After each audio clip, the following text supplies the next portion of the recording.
Hey everyone, welcome back to my channel Scale Up. In this quick tutorial, I will show you how you can change a ringtone of a specific person. Like you want to change a ringtone of one person and it's going to be changed like everyone. So to do this, I can show you how you can do it.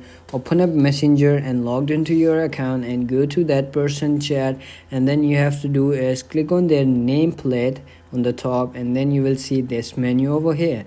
So you have to do is click on that notification and sound, and then you click on that. You will see at the last notification sound text tune. Click on that, and then you will see over here bunch of options over here like custom sounds over here. So you have to do is click on any sound that you want to add on that person, and then that's it, and go back to your chats and then type over here, or like chat with your friends, and then whenever you come back to your messenger, and when they send you a message, you will pop-ups over here, or like a new sound comes in your phone, and then you will recognize that this person send you a message. And that's it. If you found this video helpful, don't forget to like my video, subscribe my channel Scale Up, and also drop me a comment for more tips and tricks videos. Thanks for watching. See you in the next video. Have a nice day. Bye bye.